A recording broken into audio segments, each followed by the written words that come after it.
पंजाब की नीरू की शादी दिल्ली के राहुल से होती है।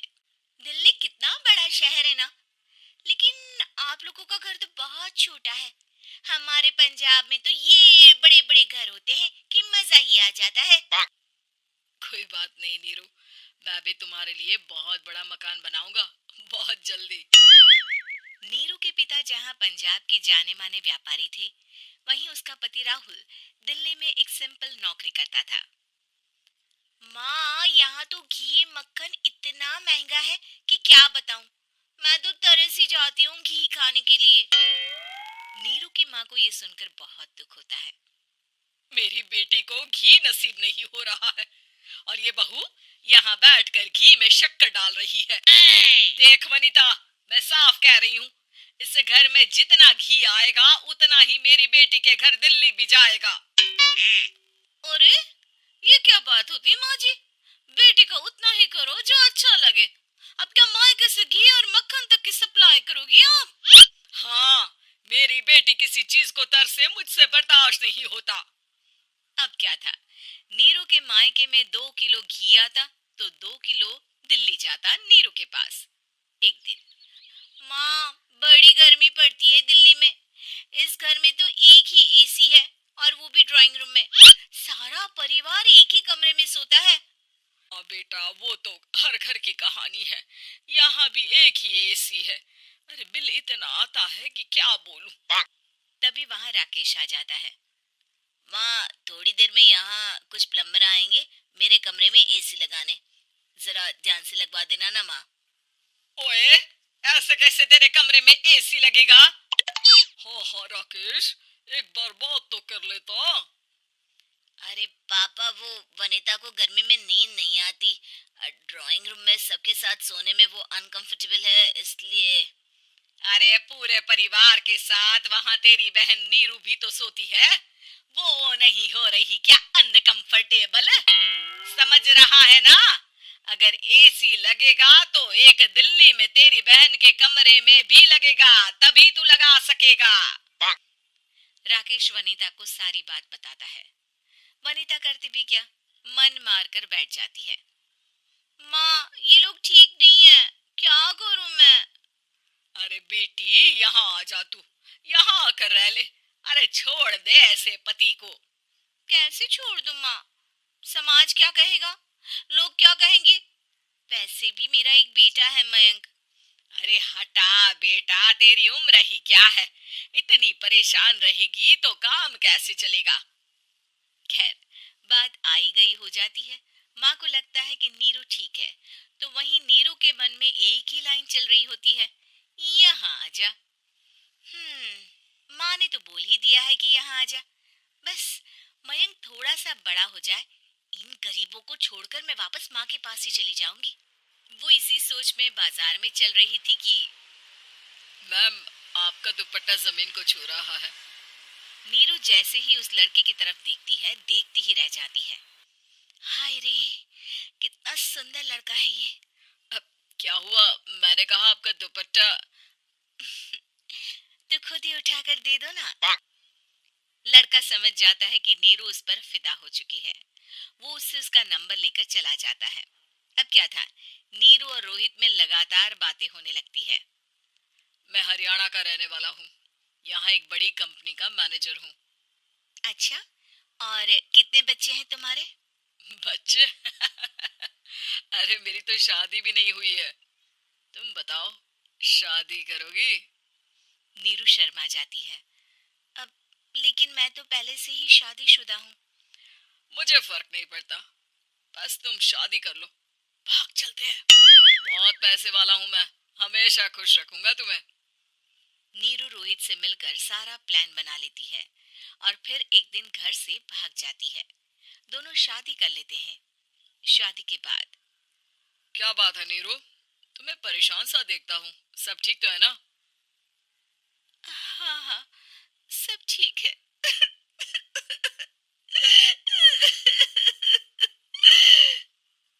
ये कहते कहते ही वो रोने लगती है। अरे क्या हो गया, रो क्यों रही हो? मैंने तुमसे एक बात छुपाई है, और वही बात अब मुझे परेशान कर रही है। रोहित, मेरा एक बेटा भी है, उसका नाम मयंक है। क्या बात कर रही हो? ये तुमने मुझे पहले क्यों नहीं बताया? देखो नीरू, मेरी माँ को मैंने ये नहीं बताया है कि तुम शादीशुदा हो। बच्चा मैं मैनेज नहीं कर पाऊंगा। नीरू को समझ में नहीं आता कि वो क्या करे। अ, तुम उस बच्चे को अपनी माँ को क्यों नहीं दे देती? नीरू चुपके से माँ को फोन करती है। माँ, क्या मयंक को तुम रख सकती हो? बेटा मैं राकेश के साथ बात करती हूँ। आखिर घर का बेटा वही है, जो वो बोलेगा। वैसे भी बेटा, तूने जो किया है ना, उसके बाद से पूरा घर तेरी बुराई कर रहा है। मैं भी अब किसी से तेरे लिए लड़ नहीं सकती। राकेश बेटा, नीरू ने तो जो किया बहुत ही बुरा किया, लेकिन मैं सोच रही थी कि क्यों ना मयंक को हम यहाँ ले आए। तभी वनीता बोल पड़ती है। वाह जी, ऐसे कैसे यहाँ ले आए? यहाँ क्या भंडारा भरा है? और जिस बच्चे की माँ ने नहीं सोचा, उसके लिए हम क्यों सोचे? नीरू को एक बार तो अपने बच्चे के बारे में सोचना चाहिए था ना। अरे लेकिन तेरे पास भी तो लड़का नहीं है ना वनीता? माँ, वनीता ठीक बोल रही है। कल को वो बड़ा होकर इसी घर का हिस्सा मांगेगा, तो हम क्या करेंगे? माँ कहती भी तो क्या, वो चुप रह जाती है।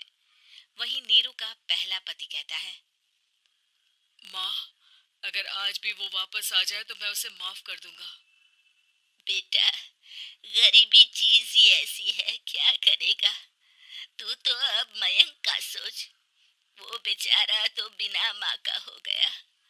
मयंक की खातिर तू दूसरी शादी कर ले बेटा। लोगों के लाख समझाने के बाद नीरू के पहले पति की शादी रिद्धि से हो जाती है, जिसके पहले पति से 2 बच्चे होते हैं। देखो जी, मैंने शादी सिर्फ बच्चे के खातिर की है। मैंने भी शादी सिर्फ बच्चों के खातिर की है।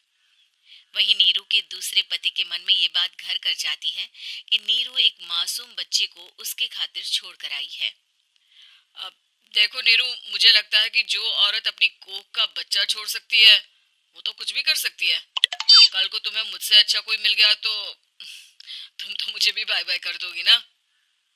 नीरू को अब उसका दूसरा पति ताने देना शुरू कर देता है। तंग आकर नीरू उसके यहाँ से भागकर अपने पहले पति के पास चली जाती है। लेकिन ससुराल में क्या लेने आई है नीरू, मयंक को? नहीं नहीं सासू माँ, मुझसे गलती हो गई, मुझे माफ कर दीजिए। नीरू, अब वक्त खत्म हो गया है, मेरी शादी हो चुकी है। तो छोड़ दो ना उसे, हमारा बच्चा है। मैं आपको अपनी माँ नहीं मानता। मेरी नहीं मान तो बात अच्छी है। नीरू मयंक की बात सुनकर समझ जाती है कि उसके पास अब न आसमान रहा, ना ही जमीन। की बहन फूलमती काकी, अंजलि दीदी के लिए शहर से फोन आया है। जल्दी से भेजो दुकान पे, नहीं तो फोन कट जाएगा। हाँ हाँ बेटा, अभी भेजती हूँ।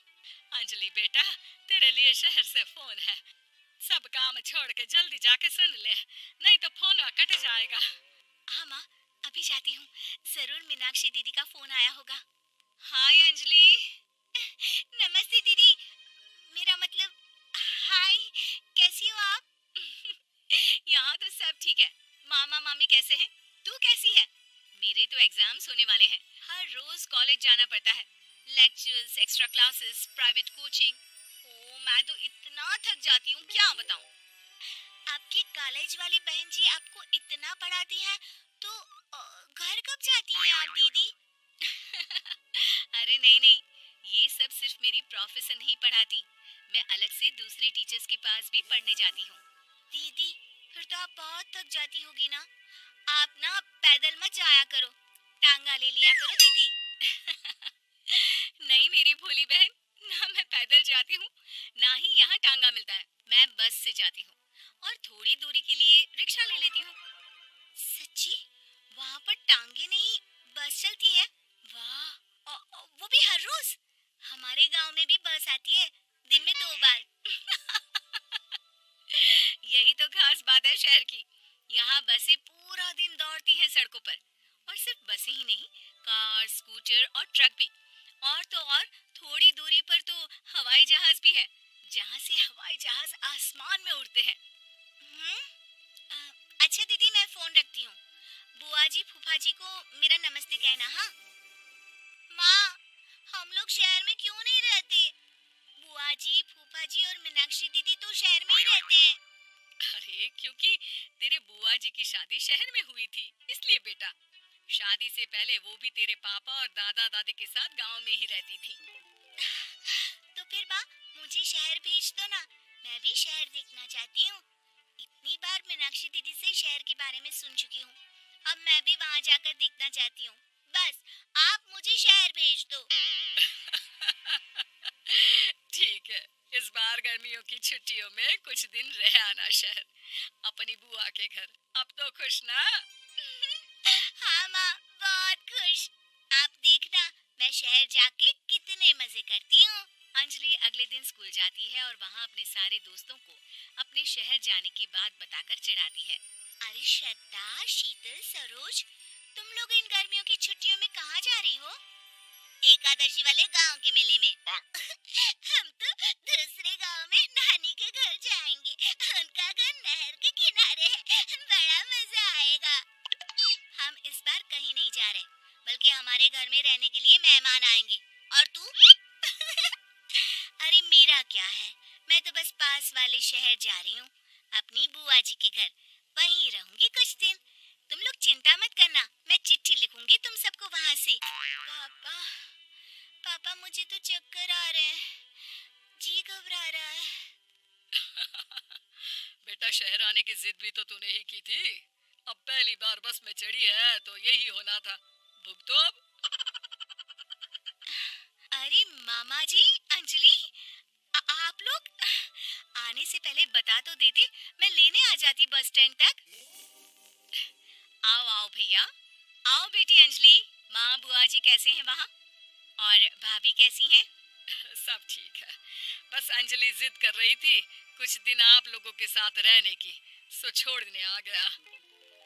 दीदी, आप मुझे शहर घुमाने ले जाओ ना, मुझे भी शहर देखना है। हाँ हाँ चल, तैयार हो जा जल्दी से। अंजलि तैयार होने जाती है और कुछ देर बाद जब बाहर आती है तो अरे ये क्या कर दिया तूने? मार्केट तक ही तो जाना है। इतनी डार्क रेड लिपस्टिक, इतने बड़े बड़े झुमके और चूड़ियां और चेहरे पर इतना सारा पाउडर। मेरी बहन ऐसे नहीं चलेगा, जा और ये सब हटा के आ। अरे कैसे, क्यों? मैंने शहर आने के लिए इतनी मेहनत से ये सब इकट्ठा किया था। और वैसे भी मैंने देखा है मोहल्ले की राधा काकी के टीवी पर एक फिल्म चल रही थी, उसमें हीरोइनें ना ऐसे ही तैयार होकर जाती है घूमने। सब पता है मुझे, मैं तो ऐसे ही जाऊंगी दीदी। अंजलि शहर की चकाचौंध को देखकर बहुत हैरान और खुश होती है। ऊंची ऊंची इमारतें, सड़क पर दौड़ती गाड़ियां, बड़ी बड़ी दुकानें, उसके एक्साइटमेंट का ठिकाना नहीं था। दीदी, ये छोटा सा कमरा सड़क के किनारे क्यों रखा है? इसमें कौन रहता होगा? ये कमरा नहीं, पीसीओ है, पीसीओ। यहाँ पर लोग फोन करने आते हैं, सिक्का डालकर। ओ, हमारे गांव में तो दुकान पे ही जाते हैं बात करने। अच्छा चल, तुझे रेस्टोरेंट में खाना खिलाने ले चलती हूँ। Excuse me, 2 plate noodles please and 2 Cola.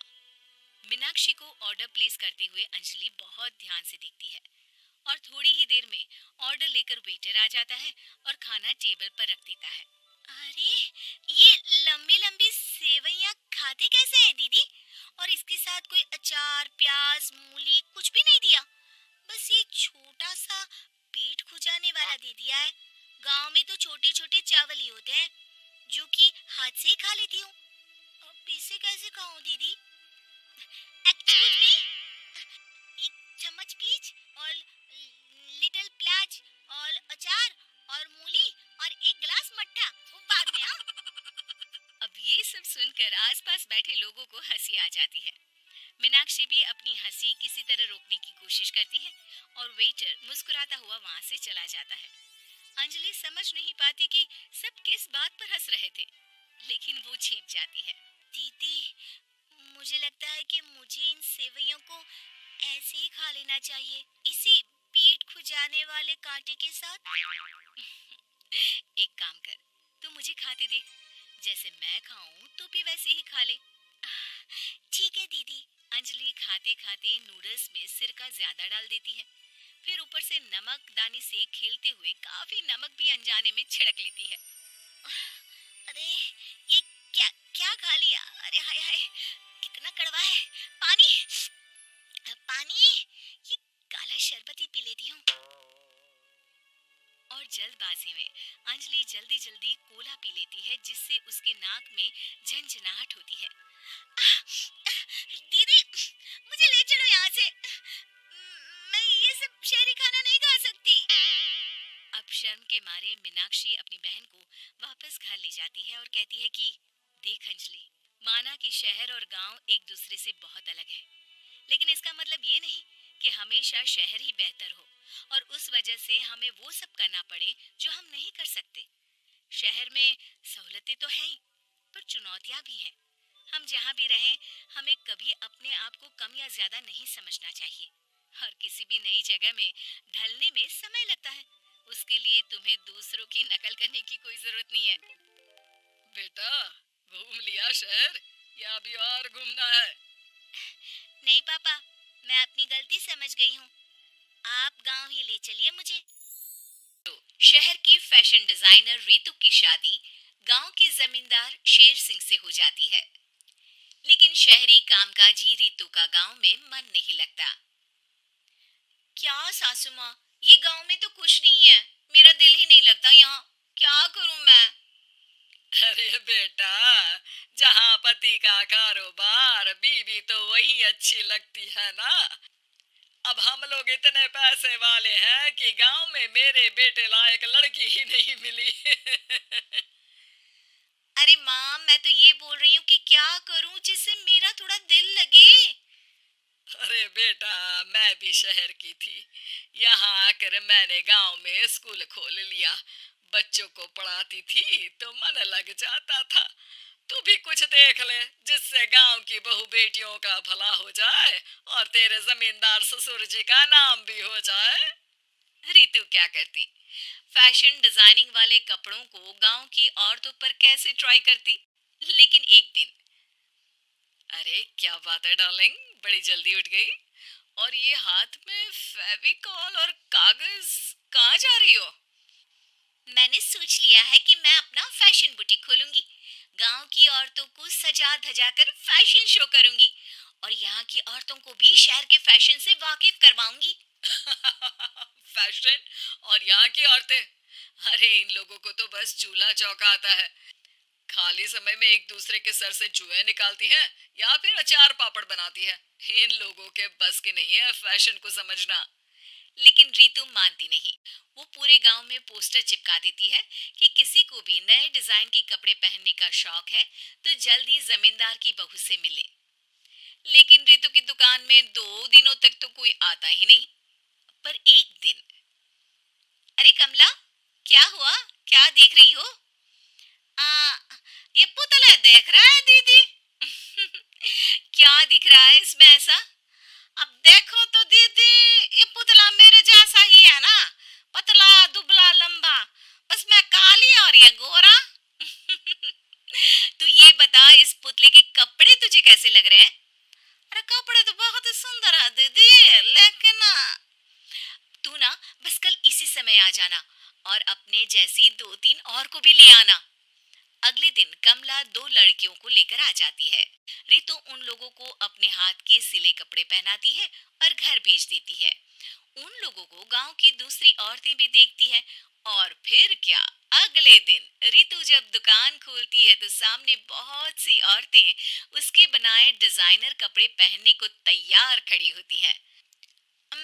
तुम लोगों को कपड़े के साथ ही हल्के मेकअप और स्किन केयर की भी क्लास देनी पड़ेगी। रितु गांव की औरतों को फैशन का ज्ञान देने में लग जाती है। एक दिन रितु का पति कहता है, अरे रितु, तुम्हारी फोटो पेपर में आई है। क्यों भाई, ऐसा क्या कर दिया मैंने? क्या लिखा है? अरे लिखा है गांव में होगा अब फैशन वीक। अरे हाँ, कल ना कोई फोन आया था मीडिया वालों का, तो मैंने भी बोल दिया कि फैशन शो तो अब गांव में होगा। लग रहा है उसी की खबर बना दी है। तभी रितु को एक फोन आता है। हेलो, कौन बोल रहा है? जी मैं काम्या बात कर रही हूँ, लुक में फैशन वीक से। हम लोगों ने आपका काम देखा। हम शहर वर्सेस गांव का फैशन थीम में एक फैशन शो आपके गांव में करना चाहते हैं। अरे वाह, ये तो बहुत ही अच्छी बात है। मैं अपनी मॉडल्स के साथ शो में हिस्सा जरूर लूंगी। बस अब क्या था, वो दिन भी आ जाता है जब रीतू की गांव की गोरी शहर की छोरी के साथ स्टेज शो में हिस्सा लेती है। शो के बाद, अरे आपकी वो जो कलेक्शन है ना, मैं उसकी पूरी सीरीज खरीदना चाहती हूँ। सच में आपने वो कपड़े डिजाइन करे जो आज के लोग आसानी से घर और बाजार में पहन सकते हैं। और बजट में भी है। हम भारतीयों के लिए तो ये डिजाइन बेस्ट है जी। अ, वैसे आपने क्या सोचकर ये कपड़े बनाए और आप इसे कितना आगे और लेकर जाना चाहती हैं? औरतें और फैशन एक दूसरे के पर्यायवाची है। तो ये किसने कहा कि गांव की औरतों को डिजाइनर कपड़े पहनने का हक नहीं? मेरा मानना है कि शौक सभी औरतों में होता है। जरूरत है तो बस उसे जगाने की, उनके हिसाब और बजट के कपड़ों की, जो मैंने बनाए और सबको पसंद भी आए। अब ऋतु का गांव हर जगह प्रसिद्ध है, ना सिर्फ ऋतु के लिए बल्कि वहाँ की आस। ममता ने अपने बेटे को पढ़ा लिखा कर बड़ा आदमी बनाया। अब वो शहर में अपने परिवार के साथ रहता है। एक दिन ममता का बेटा रोहन अपनी पत्नी आलिया से कहता है।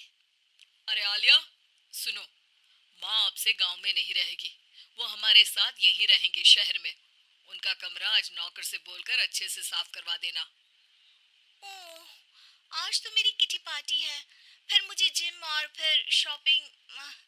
ठीक है, कल करवा दूंगी। अ, अच्छा, लेकिन माँ के सामने ये कपड़े नहीं चलेंगे। हाँ, तुम्हें साड़ी या सूट पहनना होगा। अरे बिल्कुल भी नहीं। मेरे मम्मी पापा ने इतना पैसा लगाकर शादी इसलिए नहीं की थी कि मैं अपनी मर्जी के कपड़े पहन ओढ़ भी ना सकूं।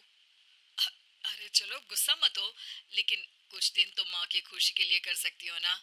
लेकिन आलिया मानती नहीं। माँ आती है सिंपल सी साड़ी, झोला और चप्पल पहनकर। अरे रोहन, मैं इनके साथ कैसे रहूंगी? मेरी फ्रेंड्स क्या कहेंगी? ये तो पूरी गंवार लग रही है। आलिया, माँ गांव में रहती थी इसलिए ऐसी हैं। तुम आज ही माँ के साथ जाकर उनकी पसंद की शॉपिंग करवा देना। इनके साथ घर के अंदर रहना मुश्किल है, बाहर तो मैं कभी भी ना जाऊं। रोहन को आलिया पर गुस्सा आ जाता है। माँ, ओ माँ। हाँ बेटा। वो माँ को ले जाने के लिए उनका हाथ पकड़ता है कि अरे माँ, तेरे हाथ अभी तक इतने कड़े हैं, तूने इसका कोई इलाज नहीं किया? अरे बेटा, इसका कोई इलाज नहीं। वैसे भी मुझे कोई शर्म नहीं कि मेरे हाथ मुलायम नहीं है, क्योंकि इन्हीं हाथों से मेहनत कर मैंने तुझे बनाया है बेटा। अगले दिन, माँ, मैं ऑफिस जा रहा हूँ। कुछ लाना हो तो आलिया को बोलकर फोन करवा देना। रोहन के जाने के बाद, आप ना आज कमरे में ही रहिएगा। घर में पार्टी है, मेरी सहेलियां आ रही है। मैं उन लोगों के सामने आपको नहीं ला सकती हूँ। ठीक है बहू, लेकिन तुम कहो तो मैं कुछ खाने को बना दूँ तुम लोगों की पार्टी के लिए। वो लोग सिर्फ कॉन्टिनेंटल या थाई फूड ही खाते हैं।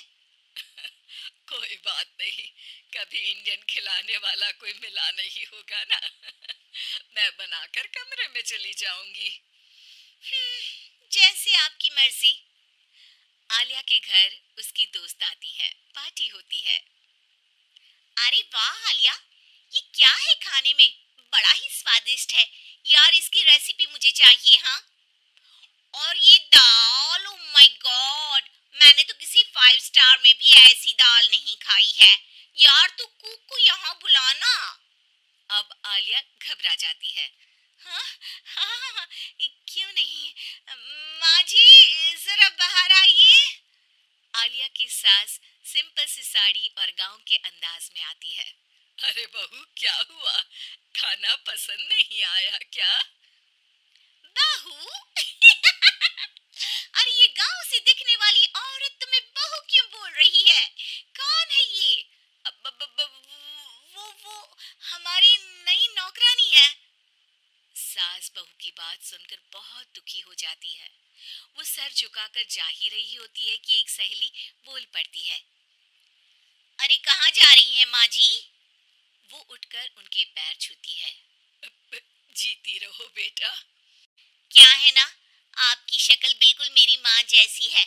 पता है आलिया, मैं शहर पढ़ने आई और फिर शहरी हो गई, लेकिन मेरे माँ पापा तो आज भी गांव में रहते हैं। बिल्कुल इनके जैसे ही हैं।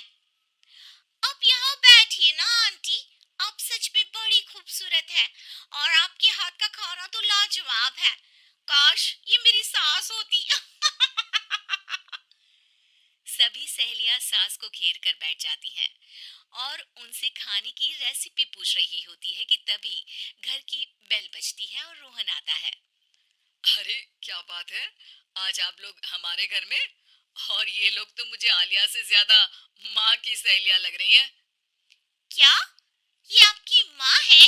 लेकिन आलिया ने तो कहा कि ये उनकी नौकरानी है और इन्होंने भी नहीं बताया। वो नहीं बताएंगी क्योंकि उनके लिए बच्चों की इज्जत और उनकी खुशी सबसे पहले है। मुझे माफ कर दो, मुझे इन्हें तुम लोगों से मिलवाने में शर्म आ रही थी कि तुम लोग क्या कहती। अरे अब तो हमें शर्म आ रही है कि तुम हम लोगों की सहेली हो। हाँ, जो माँ जैसी सास को नौकरानी बोले वो हमारी सहेली नहीं हो सकती। ये बोलकर सभी वहां से जाने लगती है कि सास बोलती है। आलिया की तरफ से मैं तुम लोगों से माफी मांगती हूँ। उसने जो कहा उसके लिए मैं उसे माफ करती हूँ। अब तुम लोग भी उसे माफ कर दो, क्योंकि अगर तुम लोगों ने उससे दोस्ती तोड़ी तो फिर मेरे हाथ का खाना कैसे खाओगी? नहीं नहीं आंटी, जरूर आएंगे, लेकिन अब आलिया की नहीं बल्कि आपकी सहेली बनकर। चाउमीन। गांव में चाउमीन का चलन अभी अच्छे से नहीं आया था, लेकिन सुरेश शहर से चाउमीन बनाना सीखकर गांव में ठेला लगाता है। अरे ये केचुआ है क्या भैया? कैसे खाया जाता है? अरे नहीं नहीं, ये चाउमीन है। चाउमीन शहर में खाया जाता है। कितना की दे रहे हो सुरेश? 10 रुपए की प्लेट भरकर। तभी वहां शहर से पढ़ा एक लड़का आता है।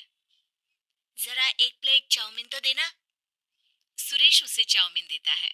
उसे चाउमीन खाता देख गांव वाले भी उससे चाउमीन ले लेते हैं और खाने लगते हैं। अरे वाह सूरज भैया, कमाल की बनाए हो। 2 प्लेट मेरे बच्चों के लिए भी पैक कर दो। बस फिर क्या था, सुरेश का ठेला लगता है और चाउमीन खरीदने वालों की लाइन लग जाती है। तभी वहां से गांव का साहूकार होकर गुजरता है। और ये क्या भीड़ लगी है? लगता है झगड़ा हो गया है गांव में। चलूं मैं अभी तो मजे ले लूं। अरे कहा है, इतनी भीड़ लगी है यहाँ? लड़ाई हो गई है क्या? अरे साहूकार साहब, ना ना ना, कोई लड़ाई ना हुई है। ये तो सुरेश की दुकान है चाउमीन की, हम लोग चाउमीन खाने आए हैं, आप भी खाइए ना। साहूकार चाउमीन खाता है और सुरेश की तरफ देखता है, जो सारे दिन के पैसे गिन रहा होता है। अरे सुरेश, क्या लागत है इस काम की? अरे साहूकार जी, आप अब आए तो ये पूरे 10,000 रुपए ले जाइए, जो पिछले साल शहर जाने से पहले आपसे लिए थे ना। लागत तो क्या कहे, जो आपने दिया था उसी में सीखा भी है और दुकान भी खोल ली। अरे पैसे इतने जल्दी क्या जरूरत थी? कैसे जरूरत नहीं थी साहूकार जी, इतना मोटा ब्याज कहाँ से भरते। साहूकार को अब सुरेश की दुकान को हड़पने की लालच आ जाती है। नाना करते ये सारे दिन में 500 रुपए कमा ही लेता है। अरे गांव में ये ऐसे ही कमाता रहा तो कहीं ब्याज का काम ना शुरू कर दे। अरे भैया, कोई ना कोई जुगाड़ तो करना पड़ेगा। अब साहूकार घर आ जाता है और अपनी बीवी को सारी बात बताता है। हाँ जी, ये तो मैंने भी सुना है कि सुरेश के हाथ की चाउमीन नहीं खाई तो कुछ नहीं खाया। अरे हाँ हाँ, सही ही कहता है। मैं अभी खा कर ही आ रहा हूँ। अरे भाग्यवान है, कितना अच्छा हो ना अगर वो पैसा हम लोगों को मिल जाए। क्यों? है? हाँ, वो तो है, लेकिन चाउमीन बनाना आता ही नहीं है। साहूकार और उसकी बीवी अब रोज चुपके से सुरेश के घर जाते हैं और खिड़की से उसे चाउमीन बनाते देखते। अब क्या था, दोनों को चाउमीन बनाना आ जाता है। फिर एक रोज, और सुरेंद्र, तुझे साहूकारनी ने बुलाया था। बोल रही थी कि बेटे के जन्मदिन में 10 किलो चाउमीन का ऑर्डर देना है। बना दोगे ना? अरे हाँ हाँ साहूकार जी, मैं जरूर बना दूंगा। कब देना है घर में 10 किलो चाउमीन? अरे वो तो तू घर आकर बता कर लेना, मैं नहीं बता पाऊंगा। ठीक है, शाम को काम निपटा कर आ जाता हूँ। सुरेश साहूकार के घर जाता है, लेकिन वहां मियाँ बीवी मिलकर उसे बंधक बना लेते हैं। अरे मुझे क्यों बांध रखा है? मुझे छोड़ दो। आज से तेरा ठेला मैं लगाऊंगा और बहुत सारे पैसे कमाऊंगा। साहूकार एक आदमी को सुरेश की निगरानी में लगा देता है और वहां से चला जाता है। अगले दिन, अरे साहूकार जी, आप कब से चाउमीन बेचने लगे और अपना ये सुरेश कहाँ गया? और वो तो शहर गया है। उसका कोई काम निकल आया था। बोल रहा था कि जब तक वो ना आए तब तक मैं ही उसके ठेले का काम कर दूं। पैसे भी तो बहुत उधार ले रखे थे उसने।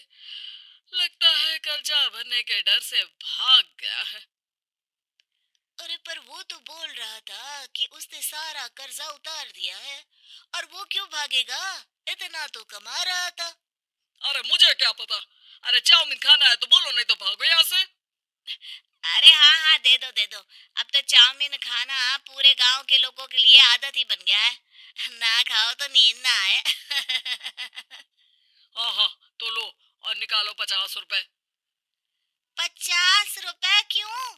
सुरेंद्र तो 10 रुपए में देता था। अरे वो पागल था, मैं थोड़ी ना हूँ। गांव वाले, जिनको चाउमीन की लत लग गई थी, वो करते भी क्या? दे दो और ये लो 50 रुपए। लेकिन फिर साहूकार उन लोगों को प्लेट में थोड़ी सी चाउमीन रख देता है। अरे ये क्या, पैसे 5 गुना ज्यादा और चाउमीन बस इतनी सी? अरे साहूकार साहब, भगवान से तो डरो। बस फिर क्या था, साहूकार की मन मर्जी चलने लग जाती है और गांव वाले करते भी क्या। एक रोज, मुझे तो लगता है कि सुरेश को साहूकार ने मार डाला होगा, क्योंकि उसका काम इतना अच्छा चल रहा था। फिर वो क्यों जाता? और वो भी साहूकार के हवाले दुकान करके। ना बाबा ना। अगले रोज,